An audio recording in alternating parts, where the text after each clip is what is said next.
За сайн байцгаана уу сонсогчдоо.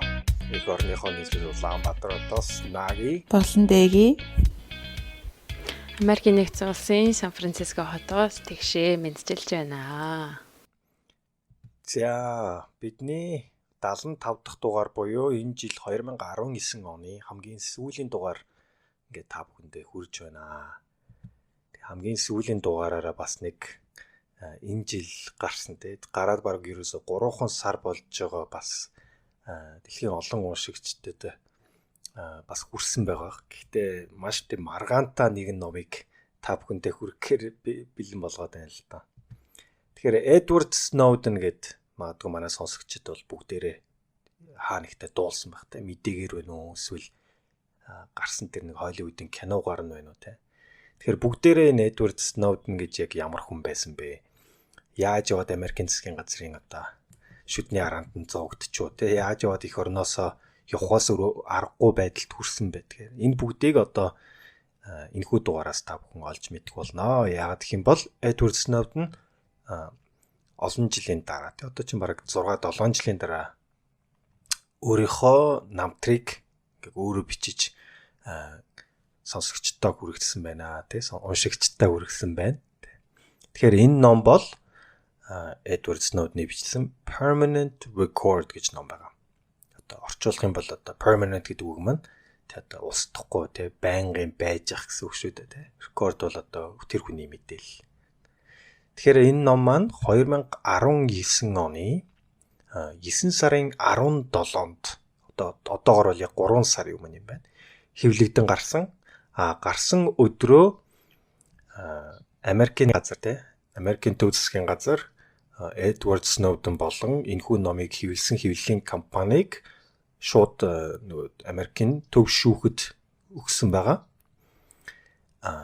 Мэдээж шалтгаан нь бол Эдвард Сноуден урд нь Америкийн Central Intelligence Agency буюу тагнуулын төв газар тэ National Security Agency буюу үндэсний аюулгүй байдлын агентлагт ажилтан болон гэрээ контрактор ажиллаж байсан. Тэр үедээ гэрээ байгуулсан боловч тэр гэрээг одоо нууцлын гэрээгээ цоцлон одоо үгүйсгэн гэх юм уу те Америкийн засгийн газартай холбоотой тагнуултай холбоотой бүх мэдээллийг одоо ингэж хүргэх нээлттэй дэлгэсэн гэрээгээ зөрчилсөн үйл явдал тэр энэ номноос олсон бүх орлого болон те мэдээллийг одоо буцаж Америкийн засгийн газарт өгөх ёстой байсан. Энэ номыг гаргахаас өмнө Америкийн засгийн газраар хянуулах ёстой байсан гэсэн үндслэлээр шүүхт өгсөн байна. Тэгэхээр энэхүү шүүхэд өгсөн яг тэр Америкийн засгийн газрын шүүхийн мэдээллийг нь бол та бүхэн онлайнаар бүгдээрээ ороод олж болох юм байлаа. Тэрийг нь бас уншсан байгаа. За тэгээд энэ ном маань одоо олон нийтэд хүрсэнд ороод ер нь бол New York Times-ийн шилдэг номын жагсаалтанд 2 дугаарт шууд бичигдсэн байгаа гарангуутаа гэсэн үг тийм. Тэгэхээр мэдээж маш том хүлээлт үүсгэсэн ном байсан байгаа. Тэгэхээр энэ номыг 3 хэсгээс бүрдэж байгаа. Тэгэхээр бид гуруулаа тэр нэг хэсгээр наваад ярина тийм. манай энэ удаагийн спонсор боломжлол Starting Parman ажиллаж эрүүл амьдралын юмыг түгээцгээе. Эрүүл мэндийн чанарыг эрхэмлэгч подкаст ивент Starting Parman. За тэгэхээр энэ жил бас биднийг дэмжин ажилласан те дугаар болгон дээр минь ивент гэсэн одоо Denk Pharma болон энэхүү компани хамтран ажилласан одоо манай партнерд маш их баярлалаа гэж бид гурвын зүгээс бас хэлэх ёстой. Мөн хамтран ажилласан хэд хэдэн хэвлэлийн компаниудаас аваа.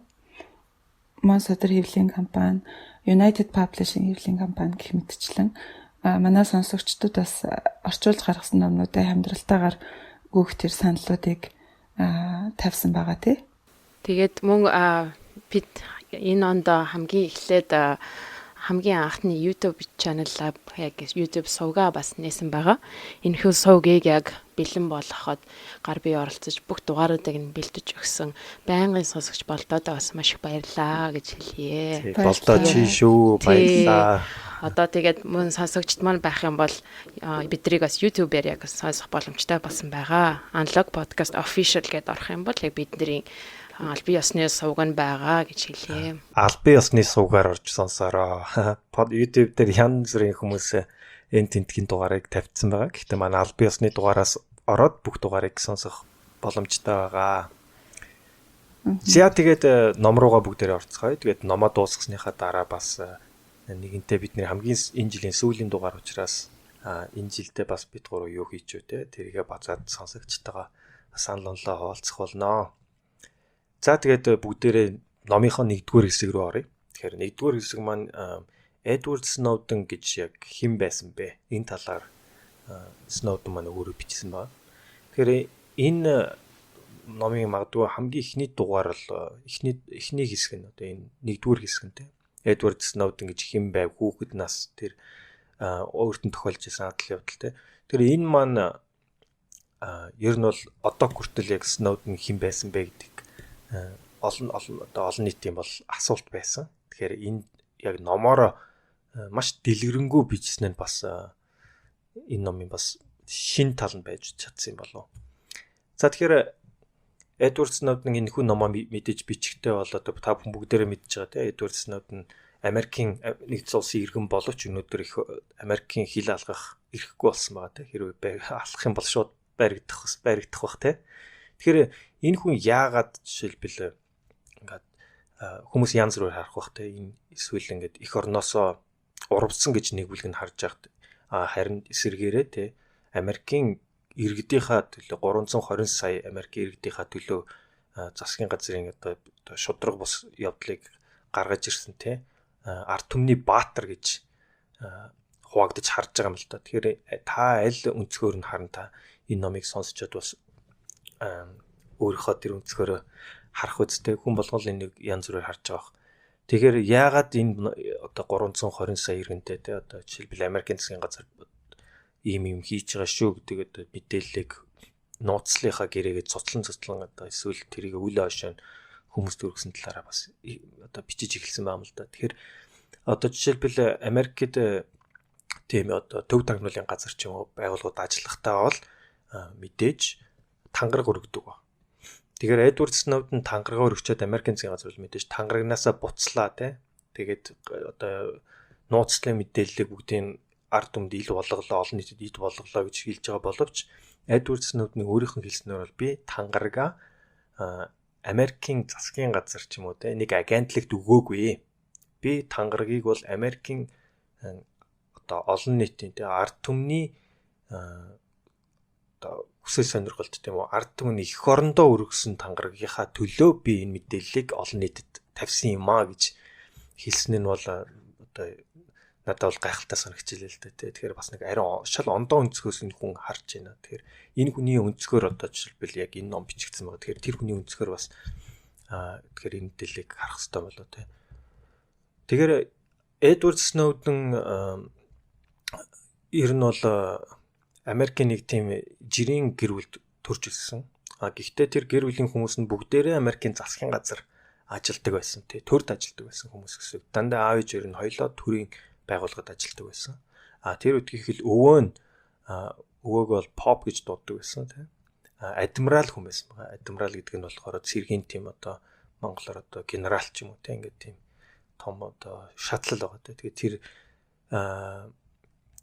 одоо Coast Guard гэж одоо Америк одоо юу тэрийг юу гэж орчуулдаг манайхаа. Coast Guard гэдгийг одоо эргийн эргүүл те. Одоо тэгэхээр нэгсэндээ Америкчин бол ингээд усаар хүрээлэгдсэн шүү дээ. Тэгэхээр яг тэр эрэг орчмыг хамгаалдаг те. Цэргийн албыг нь болохоор одоо Coast Guard гэдэг юм л да. Тэгэхээр ер нь бол өвөө нь тэнд ажилдаг байсан те. Тэнд бол бас нэлээд том цолтой. Тэгэхээр Америкийн төрдтэй насаараа ажилласан тийм хүн байсан. Аав нь болохоор бас яг өвөөшгөө те бас яг Coast Guard буюу тэр нэг эргийн харуулттай. Энэ болохоор бас яг л Америкийн цэргийн нэг хэсэг шүү дээ те. Тэгэхээр тэнд бас системийн инженерээр ажилладаг хүн байсан байгаа. Ээж нь болохоор бас л нөгөө тэр цэргийн болон төрийн хүмүүст те нөгөө даатгал өгдөг тэр хүмүүсийн тэтгэврийн сангийн тодорхойлдог компанид ажилладаг. Тэгэхээр бас л нэгэнтээ тэр хүмүүсийн одоо төрд ажилладаг ялангуяа тийм одоо тагнуулч юм уу те цэргийн албанд ажилладаг тэр хүмүүсийн мэдээлэл одоо монголоор бол одоо тэр нууц мэдээлэлтэй ажиллахын тулд ямар нэгэн одоо шалгуурыг давсан байх хэрэгтэй байдаг тийм. Тэгэхээр тэрийг бас бүгдээрээ давсан хүмүүс байгаа юм л та. Тэгэхээр ерөнхийдөө бол ингээд аав ээж нь тийм нууц мэдээлэлтэй ажиллаж байгаа хүмүүс ерөөсө хоорондоо ажиллаа ярьдаггүй яг тэрүүнтэй адилхан бас гэр дотроо бас аав ээжийнхээ яг нарийн юу хийж ирснийг бол мэддэггүй. Яг тэгвэл тэр ингээ ярих хэрэггүй байдаг юм байна л да гэр бүл хүртэл дотроо. Тэгээд ерөнхийдөө ингээд өсөж явахдаа бол аав нь бол дандаа ажилтаа анхаарал яваад өгдөг те. Ер нь бол ээж маань намайг өсгсөн гэж номон дээр хэлсэн байдаг те. Тэгээ ерөнхийдөө мань хүн ингээд одоо өсөж явах чи одоо чинь 36 таа гэдэг чинь те. Одоо дөнгөж одоо залуу хүүхэд байж хат нь бол тоглодог тоглоом нь одоо Nintendo одоо Super Mario тоглож өссөн байгаа те. Тэгэхээр одоо Super Mario гэр магадгүй олон санахгүй ч магадгүй гэхдээ ерөнхийдөө бол нэг 90-ад оны үед алдарч ирсэн хүүхдийн тоглоом байгаа те. Японочдын хийжсэн те. Тэр үед одоо Nintendo эднэр ч бүгдээрээ Японы тоглоом байлаа шүү дээ. Тэгж яхад амьдралд нь бас тохиолдсон одоо хамгийн анхны хайр нь гэж хэлж байгаа. Тэгэхээр нэг сонирх тэр нь юу гэхээр desktop компьютер буюу анхны тийм одоо олон нийт хэрэглэж болох тийм компьютер зарагдаж эхэлсэн байгаа юм л да. Тэгэхээр одоо тэр нь бол лаптоп ч биш ингээд том процессортай компьютер байдаг шүү дээ. Тэгэхээр тэр компьютер дөнгөж анх гараад одоо олон нийтэд хүрч исэн үеэлтэй. Тэгэхээр тэр анх Compaq Presario 425 гэдэг компьютерийг те аав нь худалдаж аваад гэрийнхаа одоо галтгооны ширээн дээр анх тавьж исэн юм байна л да. Тэгэл тэр компьютер орж ирэл мань хүний сонирхол ингээд тэр чигээрээ өөрчлөгдөжсэн байна. Тэгээ ерөөсөө бүх цагаа компьютер дээр л өнгөрөөдөг болсон. Тэгэхээр энэ бол гэр бүлийн компьютер байсан боловч ерөөсөө мань хүн те нэг ондоо бусад гэр бүлийнхаа гишүүдийг ингээд баг суулгах цаг боломж ч олохгүй ингээд тэр компьютер дээр ингээд ер нь бол ингээд уягдцсан байсан те. Тэгэхээр Эдвард Сноуден бол доороо нэг дээр нэг ихчтэй. Тэгээ айлын бол ингээд айлын хоёр хүүхдийн нэг нь. Тэгэл тэр компьютер дээр бол ерөөсөө тэр компьютерийг ухаад те ерөөсөө бүгдийн энэ тэр хүний яг ингээ хувийн сонирхол байсан л та ухаад тэр компьютер дотор яг яаж ажиллаад байна гэж бүх талаар нь ингэж судалж эхэлсэн те. Тэгээ тэрнээс гадна компьютер маань мэдээж тухайн үедээ бол утасны шугамар интернет ордог байсан те. Тэгэхээр интернетэд ингээд орж эхэлсэн. Тэгэл интернетэд ороод ерөөсөө тэр хүн интернетэд бол ингээд бүр ингээд доондлоо те интернетийг судалж эхэлсэн байгаа юм л да. Тэгэхээр тэр үед бол одоо интернет бол өнөөдрийнх шиг ийм хэмжээнд бол хүрч хөгжөөгүй байсан те. Тэгэхээр интернетэд жоохон хоббитой маягийн хідэн хүмүүс хоорондоо одоо янз бүрийн форумаар хоорондоо ярилцаж те асуудал гарах юм бол тэрэнд хоорондоо шийдэлцэж тэгдэг үе байсан байгаа. Тэгэхээр тэр үеэс л одоо нөгөө интернет дөнгөж гарч ирээд те үнэхээр интернет орчин маань ингээд урд өмнө нь хизэж байж байгаагүй те хүн ингээд жоохон хүүхд том хүн хамаагүй хин гэдгийг мэддэхгүйгээр интернеттэй хоорондоо холбогддог тийм одоо орчныг ингээд бүрдүүлж чадсан байсан л та. Тэгэхээр тэрүүнд бол ерөнхийдөө мань хүн бол орцсон интернетээр одоо олж болох ямар мэдээлэл нь бүгдийг хайж тэгээд цаашаа ингээд ухаад яваад хахаар одоо бид нарын өнөөдөр хакердах гэж яриад байдаг тийм үү. Тэгэхээр хакердах гэдэг маань ерөнхийдөө л нөгөө одоо мэдээж альва систем ажиллахад тийм одоо дүрм байгаа тийм үү. Тэгэхээр тэр дүрмийг нь олж мэдээ тэр дүрмийг нь магадгүй зохиосон хүмүүсээс нь илүү эсвэл тэр дүрмийнхэн хаана асуудал байна те тэр асуудал ч юм уу цоорхоо байна. Тэр цоорхоогоор нь орж те одоо хакердах уу эсвэл мэдээллийг өөрчлөвч гэдэг юм уу тэрийг хакердах гэж бид нэр яриад байдаг те. Тэгэхээр хакердах гэдэг нь заавал компьютер дээр эсвэл интернет дээр байх албагүй те. Тэгэхээр ямар ч систем дээр ингээд дүрмийг нь мэдж байгаа дүрмийнхэн цоорхоогоор нь нэвтэрч орохыг л одоо хакердах гэдэг байгаа шүү дээ. Тэгэхээр мань хүн бүр ингээ 10 жилд байж захта те ер нь бол хакердах гэдгийг жинхэнэ утгаар нь бас хийжсэн байгаа юм л та те. Ер нь бол 10 жилдээ бол ингээд хичээлдээ айгүй тийм нэг дуртай биш те. Тэгээ багш нь ингээд хичээлдээ огт ярьдаг болохоор ингээд бүр шалгалт одоо оюун ухааны те IQ шалгалт хүртэл хийлгэж үтсэн байгаа. Гэтэл яг үндэ IQ дээр бол эн чинь амар өндөр оноо авч ясах хөвгтчтэй те 145 гэдэг чинь бол уучлаа айгу өндөр оноо те айгу ухаантай байгаа байхгүй. Тэгтээ хичээлдээ огт нэг тийм сонирхолтой Тэгээд хөдөөний аялахтаа ярьдаг болохоор тэрнээс ичээд ярьдаг байх жишээтэй те. Тэгэхээр энэ дэр нэг номон дээр нэг хакердсан анхны нэг жишээ байгаа юм л да. Тэр нь нөгөө хичээл дээр те ингээд багш нь ингээд дүн авах одоо мэдээж хүүхдүүдэд жилийн дүн өгөхдөө те нийт дүнгээ чи 10% тэр 20% тэр гэл өгдөө штэ. Тэрний 10% нь жишээлбэл гэрийн даалгавартай тэгэл үлдсэн нь одоо жишээлбэл шалгалт ч юм уу тийм нас гээд ерөөс нэг гэрийн даалгавраа хийх дургу. Гэрийн даалгавраа хийхийн оронд ерөөсөө нэг компьютер дээр л цагаа яаж өнгөрөөх вэ? Яаж явал нэг хурдан хичээл дуусгаад компьютерээ өдөржингөө шүнжингөө нохох уу гэдэг тийм толгой одоо бодол толгоонд нэргэлдэг гэсэн ба тийм. Тэр үед нь одоо гэрийн даалгавар одоо хичээлийн туршдаа хийгээд те ерөөсөө 10% авд юм бол гэрийн даалгавраа болоод бусдуул дээр нь ерөөсөө сайн оноо аваад тэгээд яваад гэсэн байгаа юм л да. Тэгж одоо нэг дөрмийн одоо мэдчихээ тэрүүгээр нь хакертаж эхэлсэн гих жишээ нэ те. Тэгээд тэр үеийн хэл нөгөө интернетэд орж явахдаа Los Alamos те гэд одоо цөмийн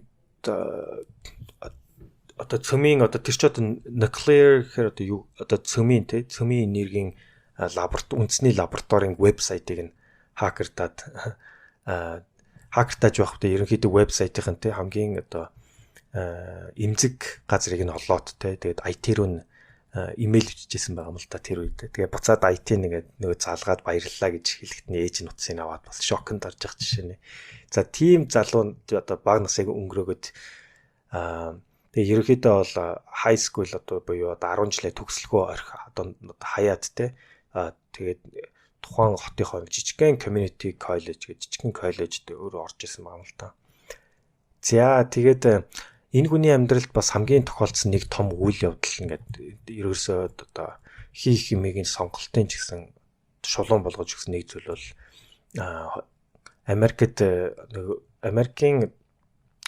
Америк руу нэг 2 онгоц ирж мөргсөн шүү дээ те. Яг Нью-Йоркийн дэлхийн худалдааны төвийг те 6 сарын 11-нд ирж мөргсөн одоо үйл явдал тохиолсон байдаг те. Тэгэхээр энэ 2001 онд болсон байгаа те. Манайхан 2001 оны 9 сарын 11-нд. Тэгэхээр энэ явдал болоход те энэ хүнд маш том бас одоо хөөгний хувьд бас хүн дээр хүлээж авсан байна. Тэр 9 сарын 11-нд болсон халдлага бол Америкийн 2977 хүний амийг авч утсан байдаг юм байна л да. Гэхдээ энэ хүн энэ дээр бас ингээ хэлж байгаа үнцг нь бол те тэгсэн ч гэсэн Америк буцаад тэр 3000 гаруй Америкийн иргэнийг авсан тэр те халдлагын эсрэг тийм үү авсан үйл ажиллагаа нь бол ингээ дэлхийд даяар баг ингээ 1 сая хүн орчмын те амийг бас авсан байдаг юм аа те. Тэгэхээр энэ дээр бол Америк буцаад ямар одоо хариу үйлдэл үзүүлсэн маань те өөрийнх нь бодлоор бол Америк хамаагүй ондоо тэр шууд дайнд явах биш харин энийг те боломж гэж ашиглаад Америкчуудыг хооронд нь те одоо үн цэнээр нь те нэгтгэх тийм маш тийм боломж байсныг ингээ буруу ашигласан эсвэл сайн ашиглаж чадаагүй гэсэн одоо өнцгөөс нөгөө харддаг юм байлаа. Тэгэхээр энэ 9 сарын 11-нд болсон үйл явдал бол мань хүнийг ерөнхийдөө би тэгвэл эх орныхоо төлөө би тэгвэл ямар нэг юм хийх ёстой байна. Тэгвэл сурсан мэдснээ бас эх оронд үзүүлэх ёстой байна гэж одоо нэгсэнтэй цусыг нь бол хөөргсөн байдаг. Тэгэхээр энэний дараа нэг удахгүй бол мань хүн одоо Америкийн цэргийн албанд орохоор болсон. Тэгээ харамсалтай цэргийн албанд нэг удалгүй хамгийн гол нь гэмтэл бэртэл авснаас хойш ер нь одоо яг цэргээртэй явж чадахгүй нь бол ойлгомжтой болсон.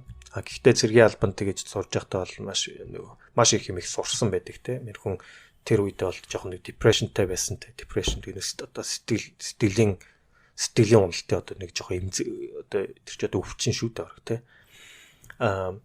Гэхдээ яг цэргийн албанд явснараа бол энэ хүн өөртөө итгэл нь бас айгүй сайжирч те. Тэгээ за цэргийн алба болохгүй ч гэсэн тэгвэл би өөрийнхөө чаддаг тэг компьютер одоо интернетийн одоо юм чи бас нэлээд хугацсан те тэрний хобби та. Тэгэхээр энэ магадгүй авьяасаараа тэгвэл би их орондоо яагаад өөрийнхөө тэг хонь юмроо оруулж болохгүй гэж те.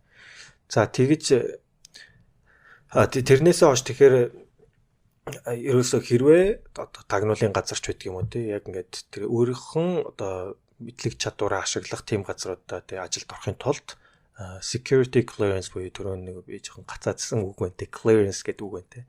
Тэгэхээр тэр нь ерөнхийдөө Америкийн тийм төрийн одоо нууцлалын мэдээлэлтэй холбоотой ямар ч агентлаг газар ингээд орсон бай. Тэр нь хувийн компани байгаад одоо жишээлбэл тагнуулын төв газар тэрийг контрактор авдаг ч юм уу те. Яг тэр хүмүүс бол бүгдээрээ тийм одоо clearance-ээр буюу тийм одоо нууцлалын мэдээлэлтэй ажиллах тийм шалгуурыг ингээд бүгдээрээ хангасан байх хэрэгтэй гэдэг юм байна л да. Тэгээд тэр нь болохоор дотроо 3 шатлалтай тий. Тэгэл мэдээж одоо жишээлбэл багаас их рүү тэгэл confidential буюу тий нууц тэгээд secret буюу одоо яг жинхэнэ нууц тий. Тэгээд top secret буюу маш нууц гэдэг ерөөс нөгөө англиараа өөр тий. Тэгээд англил болгон ямар мэдээлэл тэр хүн одоо унших боломжтой эсвэл унших эрхтэй байх үгдгээрээ ялгаатай тий. Top secret буюу тий хамгийн том одоо шалгуур нь бол тий маш нууц мэдээлэлтэй ажиллах тийм одоо боломжтой эсвэл одоо эрхтэй хүмүүс гэсэн үг л дээ. Тэгэхээр өөрөө бол яг тэр top secret буюу тий хамгийн маш нууц мэдээлэлтэй ажиллах тийм эрхийг бол авч чадчихсан байна. Тэгэхээр тэр эрхийг авахын тулд мэдээж бол энэ яг одоо яг төрийн тэр одоо шалгуурт шалгадаг газар нь очиод тэр хүний бүх талаар нь ингээд судалдаг юм байна л та. Тэр хүнээс ингээд шалгалт аван те тэр хүнээс тэр хүний урд нь хийжсэн ажил болон харьцажсэн хүмүүстэй нь уулзаж те бүх мэдээллийг авдаг. Тэр хүн урд нь гэмт хэрэг үлдсэн байна уу те жишээлбэл хар тамхи хэрэгэлсэн байна уу гэдэг юм уу.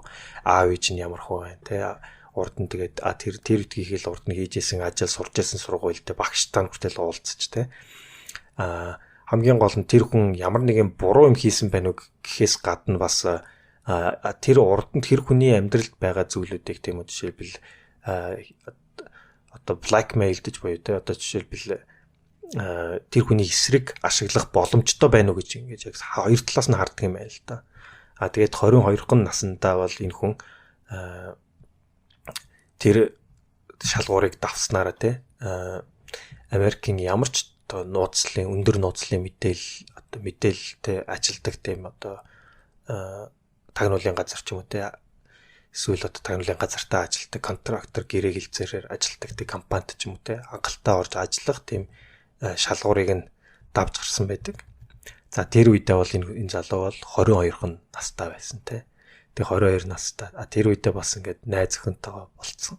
Тэгээ тэр найз охин нь бол нөгөө тухайн үедээ hot or not гэдэг тийм вебсайт байдаг юм байна л да. Тэр нь одоо яг нэг Facebook-оос өмнөх үеийнхэнд те ялангуяа Америкчуудыг ашигладаг байсан. Зургнуудаа харж байгаа л одоо нэг охин таалагдах юм бол тэр зурган дээр одоо таалагдлаа гэж дарддаг байсан юм байна л да.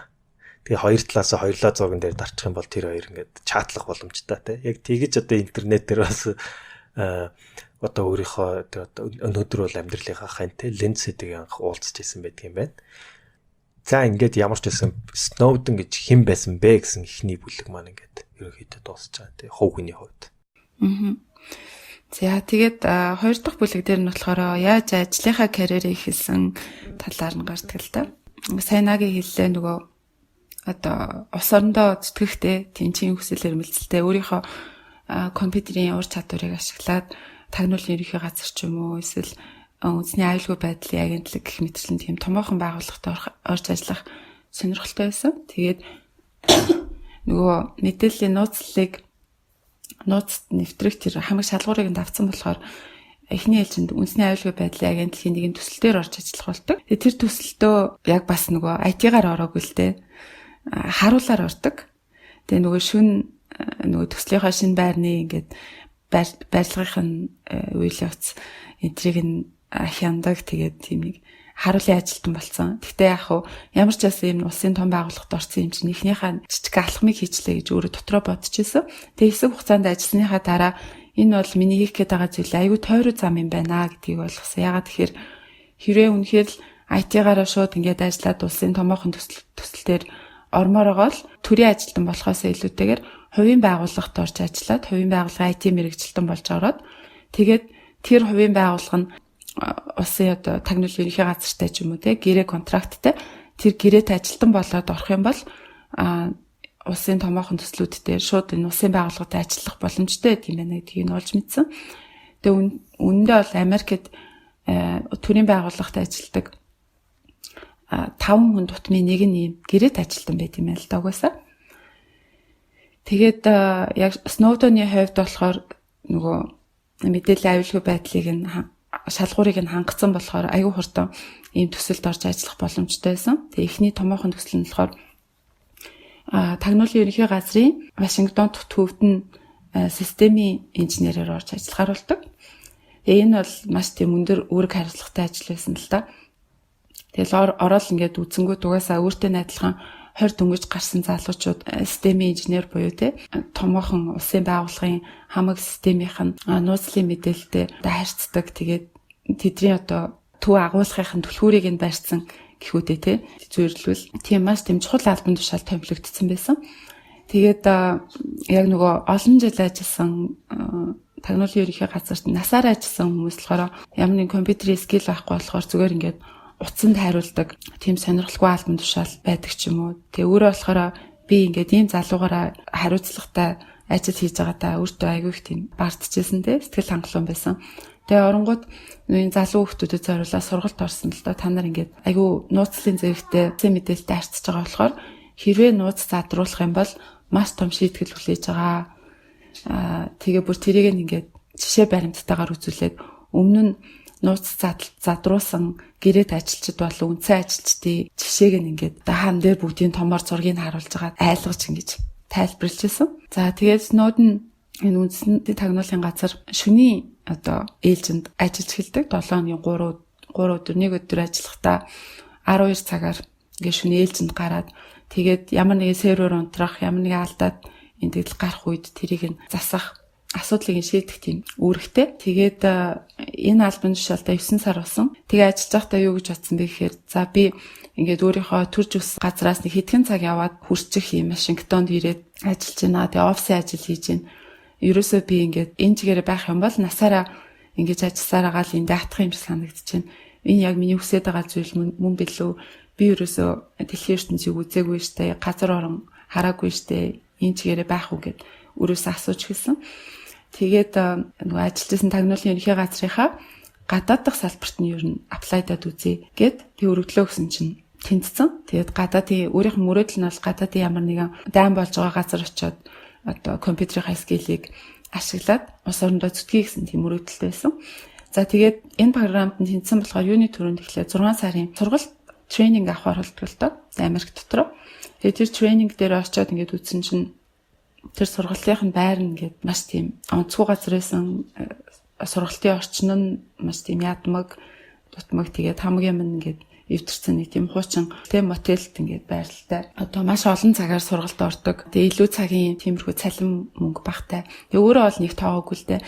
Харин цуг сурч байсан хүмүүс дотор нь бол ингээд гэр бүлтэйгээ цуг тэр сургалт нь хүрээд ирсэн ингээд гэр бүлээ авч явах хэвээр тийм өндөр хариуцлагатай бас хүмүүс байсан. Тэр хүмүүс нь ингээд гомдлоод энэ арай л хитрхи орчин нөхцөл байна. Чи нэг хилээч чи одоо арай нэг багш нар чамайг тоодог чи одоо сургалтанд явж байгаа хүмүүс тундаас сайнаараа тий хилээд өгөөч гэд гуйсан. Эхлээд сургалтын албаны дарагтаа хэлж үзсэн чинь тоогоогүй. Тэгэхээр тэрний дарагт нь ингээд имэйл бичээд одоо сургалтын байрны журам дөрөм энтрийг ингээд хавсаргаад мэйл бичсэн чинь гайхалтай хариу ирээд тэгээ сургалтын байрыг нь шинчилж өгсөн байгаа. Тэгээд нөгөөдөг чинь ингээд аюу баярлжсэн чи хэд хоногийн дараа дээрээс том дарга нь хурч ирээд нөгөөдгийг чинь дуудаад чи одоо яасан эсэргүү нөхөрвэ одоо тагнуулын ерөнхий газарт бол дээдлийн хаалтан тушаалын хүнийг хөндлөх ёстой байдаг, дуулууртай авах ёстой байдаг гэх тийм лекц уншижсэн. Тэгээд сургалтын төгсгөл 6 сар болоод сургалтын дуустал. Сургалтын төгсгөлд өөрөө бол Snowden дайн болж байгаа нутаг дэвсгэрт очиод ажиллах сонирхолтой тентхийн элчин сайдын яамд одоо IT-ийн мэрэгчлэнээр томилогдох сонирхолтой байсан. Гэтэл Европын Швейцарын Женев хот руу томилцсан. Яагаад гэж байгаа юм бэ? Энэ бол айгүй бол надад төсөн шийтгэл байсан баха. Намайг ингээд олон юм яриад илүү дутуугарсан болохоор миний хүслийг биелүүлээгөө харгалзаж үзээг баха гэд. За тэгээд Женевт найз охиноо дагуулад очиод ажиллахаар болдог. Хэдэн жил ажилладаг. Тэгээд өөрөө болохоор элчин сайдын яамд IT-ийн мэрэгчлэн. За тэгээд янз бүрийн эвдэрсэн систем бим болон хардвер, софтверийн асуудлуудыг шийднэ гэж бодоод очсон чинь яг үндэ болохоор энэ нөгөө тагнуулын ерөнхий газрын ажилчдад туслах тийм ажил хийсэн. Женевт ч нэгдсэн үндэсний байгууллага их зэрэг томоохон байгууллагуудын төвүүд нь байдаг. Тэр байгууллагуудын, олон улсын байгууллагуудын системд нэвтрээд тагнуул хийх, мэдээллийг нь хулгайлах тийм ажилтнанд туслах үндсэн үүрэг ролтойсэн нь мэдсэн. Тэгээд тийм ажиллаа хийжсэн. Яг их үедээ өөрт нь аягүй сонирхолтой одоо өөрийг нь үнэхээр сорьсон өмнө нөгөө жоох уйдгартай ажил хийдэг байсан бол энэ Женевт бол маш их олон талаар өөрийг нь сорьсон тийм ажил хийдэг байсан болохоор сонирхолтой байсан. Гэхдээ яг энэ бүх хийж байгаа зүйлийнх нь үр дагавар нь юу байх вэ? Том зураглалаараа одоо урт хугацаанд ямар үр дагавар гарах уу гэдэг ч юм уу тэр талаар огт боддгоо байсан байна л да. За тэгээ байжгаад 2009 онд тагнуулын ерөнхий газраас гараад үндэсний аюулгүй байдлын агентлаг NSA гэдэг National Security Agency гэдэг Америкийн томоохон төрийн байгууллагын IT-ийн мэрэгчлэнээр Японд руу тухайн байгууллагынхаа Аз намхан далайн бүсийн төвд нь очиж ажиллахаар ингээд өргөдлөө өгөөд тэгээд тэнцээд очиж ажилладаг бас найз охиноо дагуулад тэгээд Японд байж байгаа хугацаанд юу анзаарсан бэхээр тэр NSA гэдэг Америкийн томоохон үндэсний аюулгүй байдлын агентлаг нь мөртлөө ингээд системийнх нь асуудлыг мэдж байгаа мэрэгчлэнч дутмаг тэгээд тэдний өөрсдөө нөгөө мэдээлэлээ хадгалж байгаа байдал, мэдээллийн аюулгүй байдал гэх зэрэг бүх зүйл нь маш тийм хангалтгүй байдалтай байгааг мэдсэн. Наазах нь л одоо улс орон болгонд цуглуулж байгаа мэдээлэл нь хааны газар ингэж бакап хийгддгүү, хадгалагддгүү тийм асуудлууд байгааг анзаарсан болохоор өөрөө ингээд асуудал өвшүүлээд тэг шийдлийг нь гаргаад тэг амжилттайгаар ажиллаж байсан байгаа. Тэгээ нэг удаа нэг Хонконг конференц тэлтгэл тавихаар болдог. Тэгээ тэр илтгэл нь болохоор Хятадын Америкийн одоо оюуны өмч рүү хэрхэн халтж байгаа талаарх тийм илтгэл байсан. Тэгээ тийм илтгэл тавих болсон болохоор тэрний хадлаа судлаад байжс ч үнэхээр Хятадын төр засаг бол иргэн болгоныхоо үйлдэлийг ингэж хяндаг, тагнадаг гэдгийг нь олж мэдээд яна одоо манай усаас тэгж байгаа юм биш байгаа та гэж сэжиг төрсөн Америкийн төр иргэдээ ингэж тагнуулж байгаа л энэ бол зөвхөн Америкийн иргэдээр зогсохгүй. Ягаад тэгэхээр дэлхийн нийт интернетийн хөдөлгөөний 90% нь л Америкийн компаниудын үйлчлэгээр дамждаг. Amazon, Facebook, Google гэх мэтчлэн. Тэгээд Америкийн төр засаг эдгээр байгууллагуудын систем нэвтрэх хэрэгтэй, мэдээллийг нь авах хэрэгтэй байдаг болохоор Америкийн төр дэлхийн бүх иргэдийг ингэж хууль бусаар тагнуулж байгаа юм биш байгаа та гэдэг тийм хардлага төрөөд өөрөө сайн дураараа ингээд ухаж үтсэн байна л да. Тэгээд үтсэн чинь ерөнхийлөгчийн тандалтын програм гэдэг нэг тийм програм байдаг талаар ингээд мэдээ тэгээд жоохоо сэжиг төрөөд тэгээд энэний ингээд олон нийтэд дээл болсон репортон дээр нь юу гэжсэн бэ гэхээр нөгөө 2001 оны терроризмын халдлагын дараа ингээд улсын одоо аюулгүй байдлын үүднээс иргэн болгоныхоо хинтээ ямар байдлаар уцаар ярьсан тэр бүх мэдээллийг нь хэрвээ төр хүсэх юм бол тэр мэдээллийг нь авах боломжтой, сонсох, тэр яриаг нь сонсох боломжтой гэдэг тийм одоо програм байсан. Тэгээд тэр програмын талаар илүү дэлгэрэнгүй мэдээллийг авах гээд үндэсний аюулгүй байдлын агентлагийн нөгөө одоо нууцын зэрэглэлтэй мэдээллүүдийг ухаж үзсэн чинь ерөөсөө нөгөө их усүр нь болох репорт нь олдохгүй, мэдээллийн их усүр нь ерөөсөө олдохгүй. Тэгээ ерөөсөө дэлгэрэнгүй мэдээлэл байхгүй байхаар заа гэдэг орхисон байжээс чи хэдэн сарын дараа нөгөө өндөр зэрэглэлтэй репортын хуулбар нь ингээд өөрөө гараад ирсэн. Нөгөө Snowden гайхаад нөгөө репортыг ингээд эргэлзээ уншиж үзсэн байна л да. Тэгээд уншиж үзсэн чинь тэр нь нийтэд нөгөө олон нийтэд ил болсон мэдээлэл шаал үр зүйл бичигдсэн байсан. Энэ дээр юу гэж бичигдсэн байсан бэ гэхээр Stellar Wind гэдэг нэртэй тийм програм байт юм байна л да. Тэр програм нь болохоор 2001 оноос эхлээд Америкийн төр засаг бүр иргэн болгоныхоо одоо гар утсуулан компьютертэй холбоотой бүх мэдээллийг ингээд цуглуулад хадгалж идэг. Тэгээд тэр нь юу гэсэн үг вэ гэхээр одоо та хэрэг гар утас хэрэглэдэг, компьютер хэрэглэдэг бол төр таныг хизээ хаана байсныг мэддэг те локейшноор ингээд мэдчихдэг. Тэгээд хинтээ ямар мессеж юм уу, яриа хийсэн, мессеж бичлсэн, имэйл бичлсэн, уцаар ярьсан гэдэг бүх мэдээлэл нь хадгалагдж идэг. Интернетээр уцаараа юу хайж исэн гэх мэтсэн тэр нөгөө браузерийнх нь мэдээлэл нь history ч гэсэн үлдсэн байдаг гэдгийг болохоор мэдэж авсан. Тэгээд бүр ингээд маш тийм хувийн орон зайгүй мэдрэмж төрөөд өөрийгөө тагнуулуулж байгаа гэсэн тийм мэдрэмж аваад энэ мэдээлэл бол мэдээж хэрэг их нэртэй ч хэлж чадахгүй, хүнд ч хэлж чадахгүй ийм маш тийм нууцлын зэрэгтэй зүйл олж мэдээд энээсээ болоод гүн хямралд орсон байгаа. Угаасаа нөгөө гүн хямралд орохдоо амархан байсан болохоор гүн хямралд ороо. Тэгээд Америкта буцаж ирээд уг нь бол өндөр албан тушаалтай маш том цалин мөнгөтэй ажилд ажиллаж амьдрал нь сайхан байсан боловч төр засаг ингээд иргэдийнхаа мэдээллийг хууль бусаар цуглуулж байгаадаа энэ одоо Америкийн компаниудын олж аваад байгаа энэ ухаалаг гар утас, ухаалаг төхөөрөмжүүдээр дамжуулаад мэдээлэл, асар их мэдээлэл ингээд цугларч байгаадаа энийг төр засаг цаанаас хууль бусаар ингэж цуглуулад хадгалаад дуртай үедээ тагнуулж байгаадаа гэсэн тэр сэтгэлийн үнд нь байсан тэр одоо эн чинь ардчлал муу юм уу гэдэг эргэлзээ бол байсаар байсан. Тэгээд энээсээ болоод хямраад бүр татдаг тийм өвчнөд хүртэл басан байгаа. Тэгээд унж тусдаг юм татдаг өвчнөд болоод яалтчгүй одоо ажилласаа чөлөө аваад тэгээд нэг хэсэг би одоо цаашаа яах ёстой вэ гэд бодоод тэгээд нэг энэ бүлэг дуустдаг байгаа.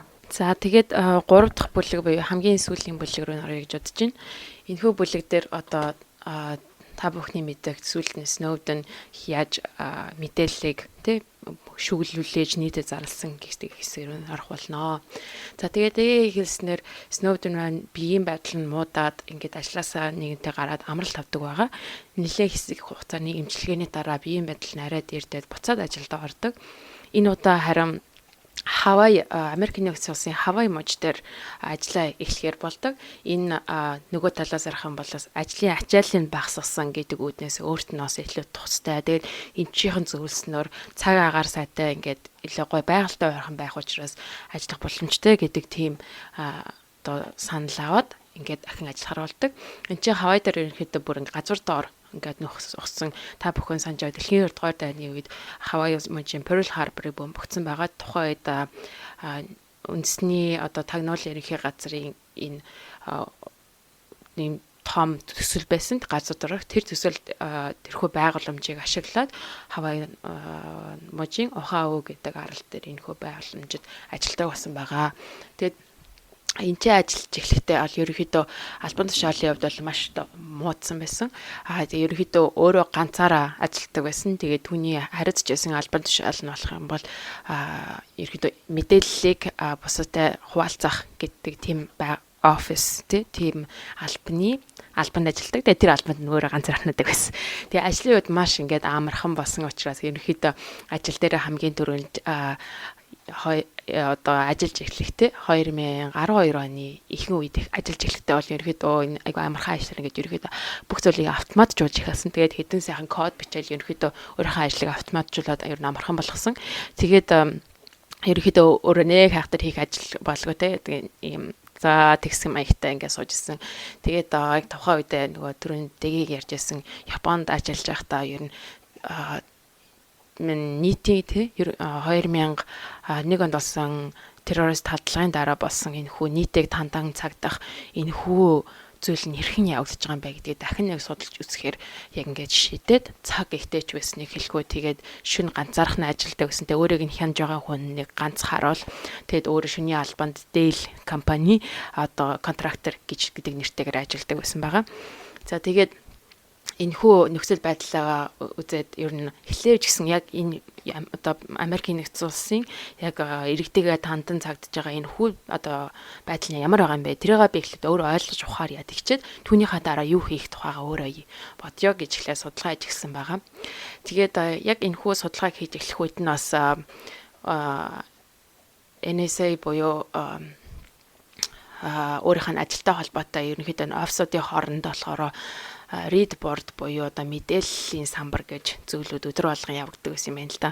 Тэгээд хүмүүс ингээд энэ тэнд өнөөдөр ийм чухал мэдээлэл болж байна. Энэ тухай одоо илүү судалгаа хийж байгаа гэх юм уу? Энэ дээр одоо анхаарч ажиллана гэх мэт аль болгоноос ингээд би энэ лугаа харилцсан ингээд явагддаг гэсэн. Тэгээд мань хүн нэлээд завтайсан бол их юм уншдаг байсан. Тэгээд өөрөө яг тэр үедээ за тэгвэл би энэ олон мэдээлэл ер нь базаад нэг хамгийн чанартай мэдээллийн сан гаргая гэд одоо мэдээллийн самбаруудын мэдээллийн самбарыг анх хийсэн байгаа. Тэгээ сүүлдээ энэ мэдээллийн самбар хийсэн айгу өөрт нь энэ хүм одоо шүгэл өвлөх боломжтой тэр мэдээллүүдээ бас цуглуулахад бас хэрэг болсон юм байт юм байна. Зя тэгээд ерөнхийдөө 2012 оны дунд үеэр эхлээд энэ хүү mass surveillance буюу одоо олон нийтийг тий тандан цагдж байгаа энэ хин зүйл нь бол ерөөхдөө яг үнэн бодтой зүйл юм байна гэдгийг бол өөрөө яг улам уншаад судлаад ер нь ойлгож ирсэн. Түүнээс одоо яг түрүүндээ хэлж байсан утасны шугамыг хандах ч гэдэг юм уу тий одоо бүхний яриаг сонсох бүх зүйлийг одоо хаана явж байгааг нь мэдэх гэдэг зүйлийг бол Америкийн нэгдсэн улсын засгийн газар бол хүмүүсийн зөвшөөрлгүйгээр хийжсэн. Өөрөөр хэлбэл энэ Америкийн нэгдсэн үндсэн хуулийн 4 дахь нэмэлт өөрчлөлт гэж үүдэг Fourth Amendment гэдэг. Тэр нь болохоор хувь хүний мэдээлэл болон хөрөнгө одоо гэр бүл гих мэтчсэн зүйлсүүдийн зөвшөөрлгүйгээр одоо гар хөрийг хориглоно. Одоо зөвшөөрлгүйгээр хүнд халдах, түүний тухай мэдээлэл цуглуулах гих зэргийг бол хориглодог ийм хүний эрхийг хамгаалсан нэмэлт өөрчлөлтүүдийг. Үүнийг нь бол ингээд тэр чигээр нь Америкийн засгийн газар зөрчиж байгааг нь бол өөрөө ингээд мэдэж авсан. Тэгээд тэгвэл одоо энийг мэдэж авчид тэгвэл одоо юу хийх юм бэ те? Үүний тухай юу одоо би яаж нийтэд хүргэх юм бэ гэдэг тийм өөрт нь бол одоо шүгэл үлээх тийм сэтгэл төрж ирсэн байгаа. Тэгвэл яг тухайн үед нь одоо ингэ шүгэл үлээ гэдээ хэлчихээр Америк нэгдсэн улсын засгийн газараас таниулын ялангуяа энэ газраас харахад болохоор өмнө иймэрхүү зүйлүүд хэрэг учирч байсан боловч бид нар бол ийм байхгүй энэ нууцлын өндөр зэрэгтэй зүйл учраас ийм огт байхгүй гэдээ анхнаас шууд хасаад харин нөгөө талаас нь шүүлүүлэх гэсэн хүмүүсийн энэ хүн бол худлаа зүйл яасан тагнуулын мэдээлэл рүү буцаа худлаа хандахыг оролцсон гэдэг үднэс ерөөхдөө өндөр тийм шийтгэл хүлээгддэг гэсэн юм байна л да. Тэгэхээр хэрвээ мань хүн ганцаархнаа зүгээр ингээд байгаа мэдээллийг ингээд цацлаа гэж бодоход хэрвээ ямар нэгэн байдлаар мэдээллийнхэн те хэвлэл мэдээллийнхэн түүнийг нь зүгээр хүлээж авахгүй хүмүүс зөв төдрийг ойлгохгүй байх юм бол зөвхөн өөрийнхөө одоо хохироод тэгээд хинч түүнийг нь болохоор ойлгохгүй тэгээд олон нийтээр энэ хүдэр танан цагдж байгаа байдал нь мэдэгдэхгүй өнгөрнө гэдэг зүйлийг бол өөрөө бас энэ хүү тухайн үед болж байсан үйл явдлуудтай хараад бас ухаарч ирсэн. Түүний нэг жишээ нөх юм бол NSA буюу үндэсний аюулгүй байдлын агентлагийн дарга Джеймс Клапер гэж хүн байсан. Тэгээ Джеймс Клапер нэгэн хэвлэл мэдээллийн ярилцлаган дээр эцэтгүүлчийн асуулт нь болохоор одоо NSA нь тэ үндэсний аюулгүй байдлын газар нь болохоор маш олон сая хүмүүсийн утасны тэ мэдээллийг болон утасаар ярьж байгаа зүйлийг нь зөвшөөрлгүйгээр тагналдж байгаа гэж үнэн үү гэхэд үгүй тийм ерөөсөй байхгүй гэж бичигчгүй хариулж ирсэн. Гэх мэтчлэн ерөөхдөө хэвлэл мэдээллийнхэн цацсан ч гэсэн Америкийн нэгдсэн улсын засгийн газараас гарсан ч гэсэн Snowden-ийн хувьд бол ямар нэгэн боломжгүй байгаа юм шиг өөрт нь бас санагдчихсэн. Тэгэхээр энэ хүн шүгэл үлээх зүйлээ баш бодлоготойгоор хийх шаардлагатай байна. Өөрөөр хэлбэл дөрөв дэх засгийн газар гэж баар хэрэгэлдэг Fourth State буюу хэвлэл мэдээллийнхнийг яг зөв сонгох шаардлагатай байна гэдэг зүйлийг яг өөрөө энэ бодож эхэлсэн байгаа. Хамгийн түрүүнд нь бодож эхэлсэн зүйл бол New York Times-ийн хамгийн эхлээд тий маш ихтгэл даах хамгийн том байгууллага юм чинь одоо сонгоод энэ зүйлээ бүх юм хэлдэг ч юм л гэж бодсон боловч яг өмнөхөн бас тэрнтэй холбогдолтой тэгээд хэрэгүүд гарч ирсэн учраас ер нь энэ тухай хүрхгүй байя тий гэдэг зүйлээр сонгогдсон байгаа. Тэгээд тэгвэл би яаж нэгэ сонгох юм бэ? Хүмүүс одоо тэр одоо ямар хэвлэл мэдээлэлтэй ямар сонины газартай газрыг сонгвол хамгийн түрүүнд сайн хүмүүст зөв хүрэх вэ? Хүмүүс зөв энэ тухай анхааруулга өгөх вэ гэж бодсон чинь нөгөө талаас нь харахаар засгийн газар өөрсдөө тэрхүү хэвлэл мэдээллийн одоо сэтгүүлчдэг ч юм уу тандж байгаа. Тэрхүү сэтгүүлчтэй хамгийн гол нь холбоо ярих юм бол зөв юм биш үү гэдэг арга замыг олж авсан байгаа. Тэгээд үүн дотроос Washington Post-ийн Laura Poitras, Guardian гэдэг сэтгүүлийн Glenn Greenwald гэдэг хоёр сэтгүүлч яг энд нь тохирох юм байна гэж бодоод энэ хоёрыг ер нь холбоо барья гэж шийдсэн. Гэхдээ сэтгүүлчдийн хувьд ингээд хэвлэл мэдээлэл техникийг харахад бол өөрийнх нь Edward Snowden-ийн хийжсэн энэ технологитой холбоотой зүйл нь болохоор сэтгүүлчдэд бол бүр ингээд ойлгоход тун хэцүү, энгийн хүмүүст ойлгоход хэцүү зүйл байсан. Техникийн талаас тайлбарлахаар ингээд маш хүнд хэцүү зүйлүүд байсан учраас үнийг хэрхэн яаж ойлгомжтой тайлбарлах вэ? Энгийн хүнд ч гэсэн ойлгомжтой тайлбарлаа, сэтгүүлч ойлгомжтой тайлбарлаад түүнийг энгийн хүмүүст хэрхэн хүргэх вэ гэдэг нэг шалгуур.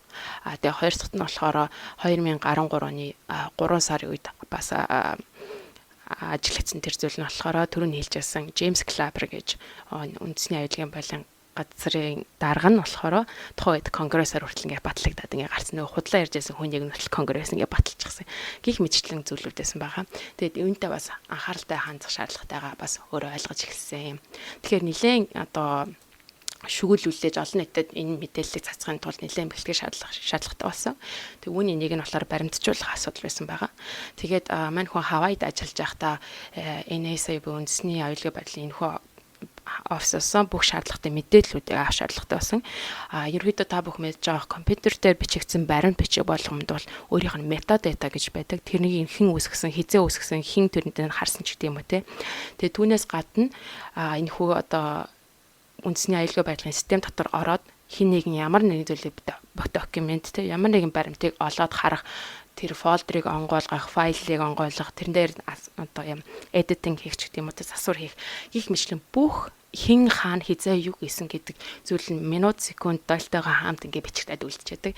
Тэгэхээр ямар нэгэн файлыг ингээд хүрэг ямар нэгэн файлыг копи хийх те тэр нь л өөр CD-рөө дамжуулах ч гэдэм бүх зүйлүүд нь мэдэгдэж байгаа. Тэгээд хэрвээ энэхүү файлууд нь нөгөө нэг сэтгүүлч дээр гараад ил гаргахад өөрөө энэ Snowden байсан байна гэдгийг зүгээр ингээд тэрэн дээр нь бүгдийг ингээд бичээд үлдчихэж гэсэн үг те. Тэгэхээр маш аюултай байдалтай тулгарсан байгаа.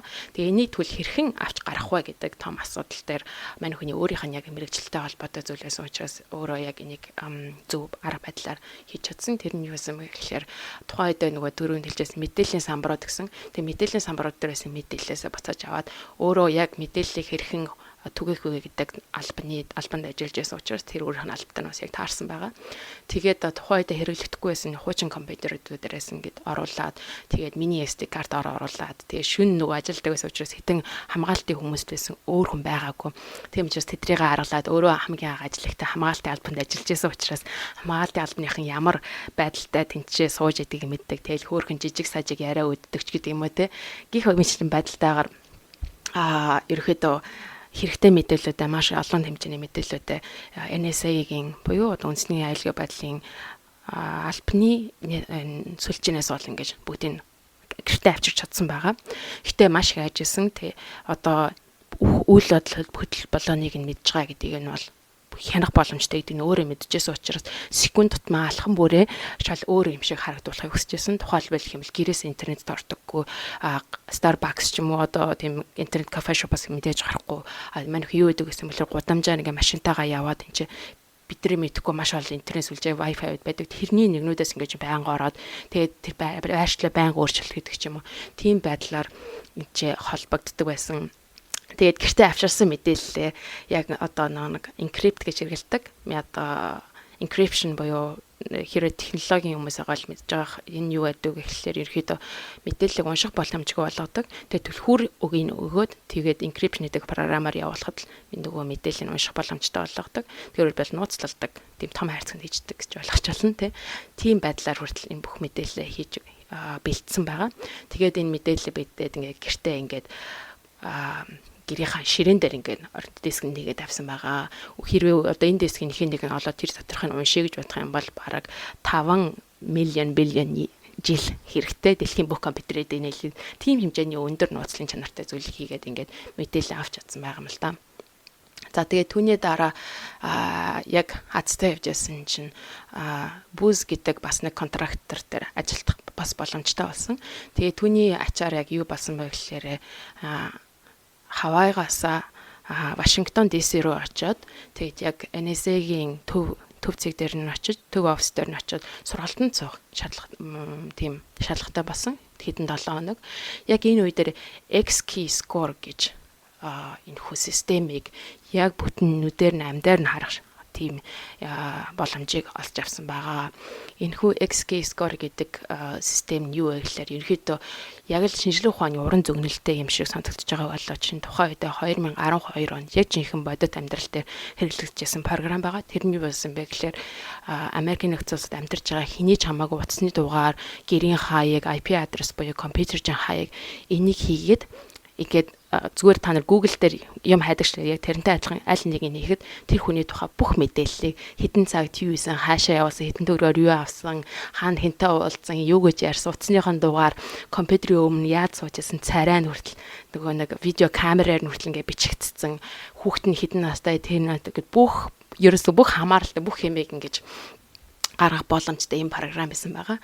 Үүнийг анх удаа Snowden энэхүү шинэ албанд очсноороо бүр амьдралдаа бүр яг анх удаа харж үзсэндээ бүр өөрөө нүдэндээ читгээгүй. Тэгээ энэ бол өөрөө бичснээр нь байх юм бол яг бодит амьдрал шинжилгээ ухааны зөгнөл зохиолтой хамгийн ойрхон байдлаар харагдах тэр зүйлээсэн гэж хэлсэн. Тэгээд тухайн үедээ бол одоо сэжиглэж байгаа одоо засгийн газраас сэжиглэж байгаа хүн байх юм бол тэр хүнийхээ тухай ингээд одоо энэ хүн дээр флаг хийгээд те туг зоохот энэ хүн хэрвээ энэ компьютер хэрэглэх юм бол надад алерт өгөөрэй, notification өгөөрэй гэдэг ийм хүртэл юм одоо сонгох боломжтой байсан байгаа. За тэгээд энэхүү яг амьдаар нь харах боломжтой болсныхан дараа ерөөхдөө яг шийдэж энэхүү зүйлийг ер нь одоо мэдээллийг олон нийтэд цацаж ер нь шүүлүүлэхээр болсон. Тэгээд ингэхдээ нөгөө түрүүнд яасан Washington Post болон Guardian сонины хүмүүстэй уулзахдаа Хонконгод ер нь уулзахаар шийдсэн байгаа. Тэгээд мань хүн 2013 оны 6 сарын 2-нд өөрийнхөө бүх мэдээллийг аваад эхнэрээ гэртээ орхиод ээж авдаа хаашаа явж байгааг хэлэхгүй гівэнд яваад Хонконгод энэхүү хоёр хүнтэй уулзсан байгаа.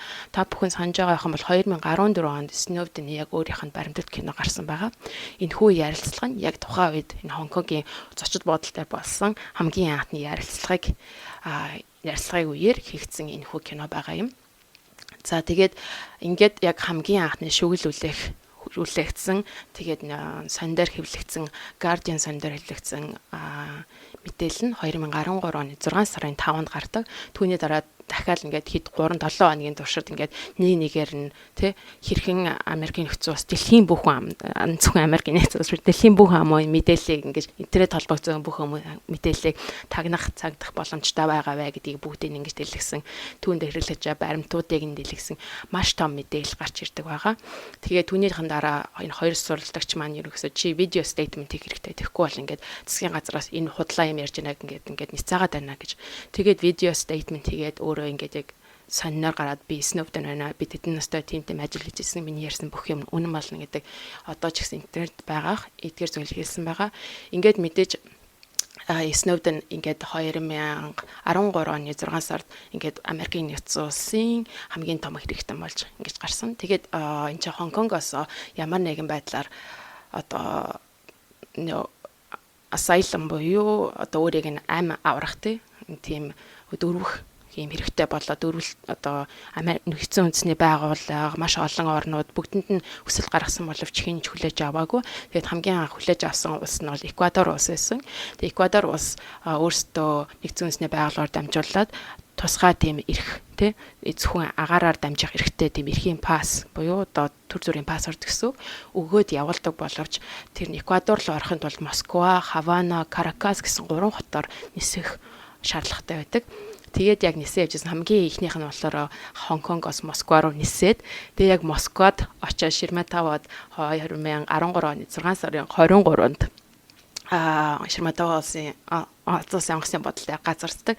Газардангуудаа шууд нөгөө нэг хөлийн харуулсан хамгаалтан дээр бичиг баримтаа өгсөн чинь ишээ яв гэд тусгай цаашаа өрөөнд оруулаад мань хүнийг Орсынхан чамайг юу их жаа гэж мэдэж байна. Тэгээ бид нартай ажиллах уу гэж санаал тавьдаг. Тэгэх юм бол бид нар энэ чамайг орогнуулъя гэж. Тэгээд өөрөө бол бүх мэдээлэл устгацсан байсан аль хэдийн. Тийм учраас надад ямар ч мэдээлэл авахгүй би хинээс төлөө ажиллахгүй би зөвхөн энийг бүх хүмүүс мэдээсэй гэж ойлгосон юм аа гэдэг зүйлээ тайлбарлаж хэлдэг. За ингээд тэгсэн чинь яг онгоцонд Хонконгоос Москва руу нисэж байгаа 10 хэдэн цагийнхаа нислэгийн туршид Америкийн нэгдсэн улсаас Snowden-ы паспортыг нь хүчингүй олгоод тэгээд хаашааш нисэх ирэхгүй болгоцсон байдаг байгаа.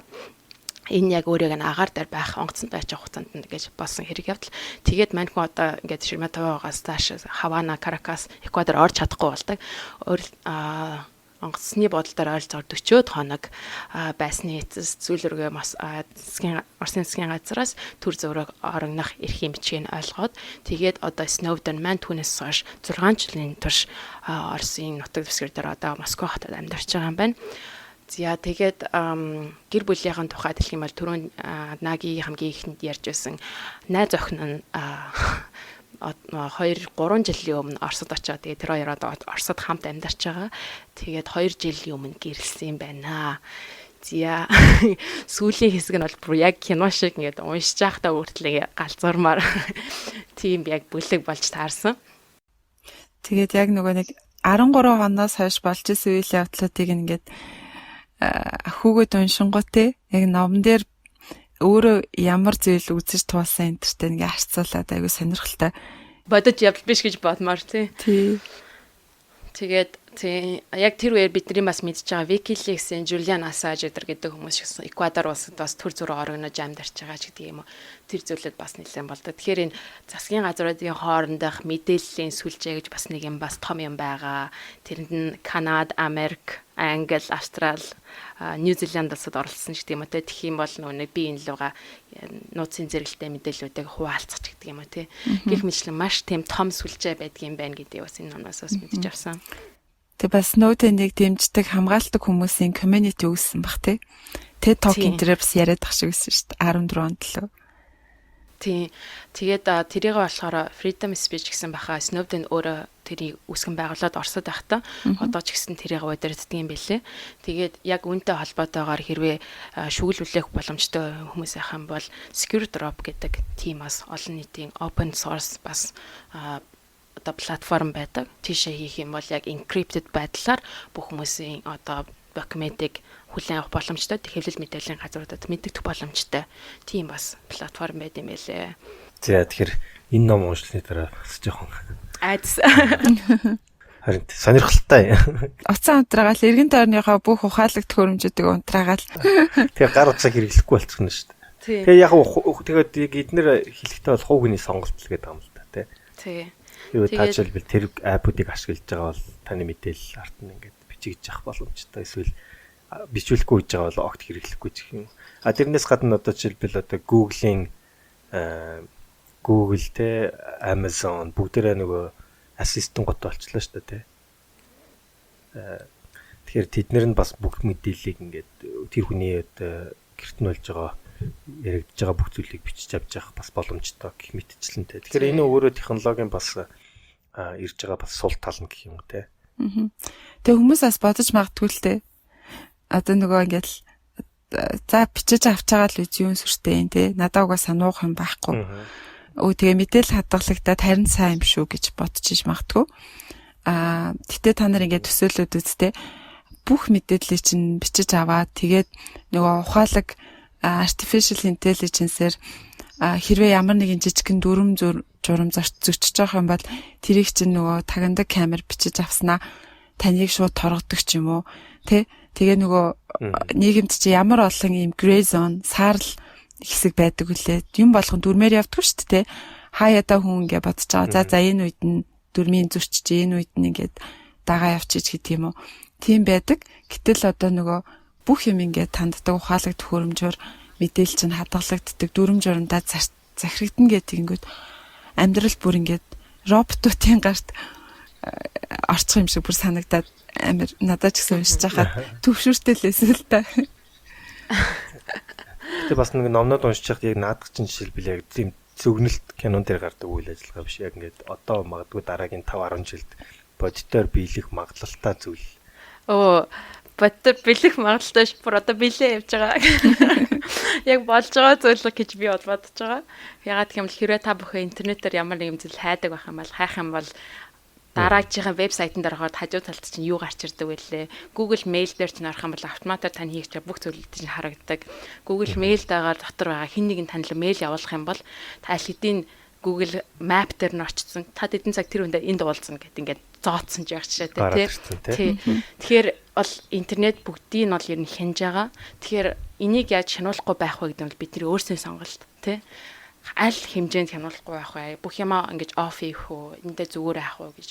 Гэхдээ бас өөрөө Snowden-аас номон дээрээ бичижсэн болохоор надад нуух юм байхгүй юм чинь зүгээр гэж байгаа нь бол ерөөдөө одоо хүний ярих те үг бодол санаагаа илэрхийлэх зүйл байхад чинь би ярьдгүй юм чинь хүмүүс ярихгүйсэн чи ямар амаатай ингэж байгаатай адилхан гэсэн үг те. Тийм ирэхээр яад ингэж байгаатай адилхан гэсэн үг. Тэгэхээр тийм байж болохгүй хүн болгон хариуцлагатай хандах хэрэгтэй. Бидний үед ингээд нэг анзаарахдаггүй байж магадгүй те. Гэхдээ бидний ирээдүйн хойч үе ямар хариуцлагагүй шийдвэрийг ингээд бидний үед гаргацсан бэ? Би төр засагтай хяналт тавьж чадаагүй мүү гэдэг. Тийм юмыг аав ээж минь ямар тэнэг юм хийцэн бэ гэж бодохгүй байгаа да тий. Тэр дараа үеийнхаа өмнө хариуцлага хүлээгээд бүгдээрээ одооноос эхлээд хяналттай байх хэвээр, итгэвтэй байх хэвээр гэж хэлээд байгаа юм л та. Наа чи нөгөө Стивен Хокинсийн яг номон дээр бас яг гардаг сануулгах л та. Тэгэхээр ирээдүйн хойч үедээ бид нэр яг ямар нийгмийг бүрдүүлж өгсөн те. Яг тэр чинь одоо өнөөдөр бидний хийж байгаа сонголтоос маш шууд шалтгааллах учраас ялангуяа технологитой холбоо технологийн хариуцлагыг хэн үүрхийнтэй ямар хариуцлагыг ямар эрсдлийг нь анханаас нь тооцоолж тий одоо хүрээллийг нь үүсгэх ёстой гэсэн чиглэлээр тий. За энэ хүрээтэй бүгдээрээ гурлаа ямарчсан номоо ингээд өндөрлөе тий. Ном маань та бүхэн таалагдсан гэдэгт одоо итгэлтэй байна тий. Ямарч сонсож байгаа хүн болгонд бас нэгийг бодогдуулсан байх. Энэ бол бодит үйл явдал дээр тулгуурлан бичигдсэн ном одоо хүртэл яг бодитоороо явагдаж байгаа тий. За тэгээд энэ бас энэ шинэ жилийн сүүлийн дугаар гэдэг утгаараа бас шинэ жил гарахаас өмнө гурлаа те энэ жил бид гурав аналог подкастын хувьд бас юу хийч юу бүтээч дараа жил бас юу бодож санаж байгаагаа бас сонсогчтойгоо богинохын ч гэсэн хуваалцах хэрэгтэй баг. За энэ жил бид нар хамгийн ихний дугаар маань болохоор Battle Hymen of Tiger Mom гэдэг хүүхдийн хүмүүсийн номоор хэлжсэн юм байна. Тэгээд өнөөдөр 25 дахь номоо энэ жилийн 25 дахь номоо уншлаа тий. Уламжлал ёсороо сэтгэл зүйн шинжилгээ ухааны номнууд, намтар түүхүүд тэгээд нэг шинээр оруулж ирсэн категори нь болохоор байгалийн шинжилгээ ухааны ном унших гэж оролцсон. Тэгээ саяхан бас нэг гурлаа нийлээд Instagram-ыг хардаг. Тий оролцсон шүү дээ. Оролцсон. Тэгээ дундаас мэдээгүй. Тий айгаа хийсэн байлээ. Тий. Харин яг подкастэнд зориулсан зориулаагүй эсвэл подкастэнд уншиж болохоор агуулгатай болохооргүй агуулгатай номнууд гэж бас байдаг л да тий. Тэр энэ нүсээр болохооргүй агуулгатай номны нэг үлж таарсан. Сүүлийн мөчтөн номоо. Эсвэл нөгөө нэг өөртөөгөө нөгөө нэг жоох мэдлэг ингээд бидний ийм харах үнцэг өөр байгаагаа одоо хүлэн зөвшөөрөхөөс гарахгүй. Эхний нэг хоёр бүлгийг уншаад заавчлаарэ. Тэгээ тэрийн Instagram дагчаас хүмүүс л мэдчихэж байгаа. Selfish Jane гэдэг номыг унших гэж оролцсон. Тэгэхээр манайх нэрээ Instagram хуудастайгаа тэгэхээр та бүхэн хэрвээ одоо дагдаггүй бол Instagram дээр бид нарыг Unlock podcast гэж хайгаад бас дагаараа тэгэх юм бол уншиж байгаа номнуудыг бид нэр уншихаас гарахаас нь өмнө те ямар ном уншиж байгаа мэдээлдэг янз бүрийн илүү мэдээ Facebook дээр тавигддаг мэдээлэлүүд тавигддаг байгаа шүү. Одоо тэ яах вэ? Тэр номны доотлохын комментэн дээр нь фейлдсэн гэж чих юм уу? Эсвэл устгах юм уу яах? Үннэл бичээ дөө. Ордлого хийсэн. За тэгэхээр 2019 онд бидний хувьд бас нэлээ өрөөгөөжтэй жил байлаа. Тэгээ энэ ч одоо яг оноор нь тооцох юм бол бид бүхний Unlock podcast анх ихснээс хойших 3 дахь жил болж байна те. Тэгээ одоо бид нэр 4 дахь жил рүүгээ одоо 2020 онд орж байгаа юм биш үү? Харин тийм. 2 жил хагас болж байгаа гэсэн үг. Тийм. Тэгэхээр тооцох юм бол 2 жил. Бас нэлээ гайгүй бусад подкастыг харах юм бол нэлээд сайн үргэлжилсэн байхаа гэж бодож байна. Тэгээ гол нь бид нэр 2-7 хоногт нэг удаа яг хагас өдөр болгон дугаар гаргадаг байгаа. Нэг ч удаа дугаараа алгасч үзээгүй. Яг цагтаа нэг ч дугаарыг алгасгүй гаргадаг. Та бүхэндээ өрхийг оролцсон. Тэгээд дараа жил ч гэсэн бас эдрийг өргөжлүүлнэ гэж бодож байгаа. За тэгээд энэ удаагийн дугаар маань таалагдсан байх гэж найдаж байна. Тэгээд дараа жил шинэ ондоо уулзцгаая. За тэг шинэ ондоо уулзъя те. Тий шинэ оноо сайхан ухтаарэ. Шинэ оны мэндийг хүргэе. Шинэ оноо тий сайхан ухтаараа. За тэг хамгийн сүүлд нь мэдээж төгсгөөс өмнө уламжлал ёсоор тий Think Pharma манай спонсор Think Pharma-г дуртах хэрэгтэй. Эрүүл амьдралын HUMI-ийг түгээцгээе. Эрүүл мэндэд чанарыг эрхэмлэгч подкастын маань энэ жилийн ивент итгэгч Think Pharma байлаа. Think Pharma-да маш их баярлалаа. Та бүхэнтэй бас ингэж залуу хүмүүсийн хувьд хамтарч ажиллахад Unlock podcast-ийг маш их таатай байлаа. Баярлалаа. За сонсогчдоо шинэ анимент баяртай. Дараагийн дугаараараа уулзлаа. Түр баяртай.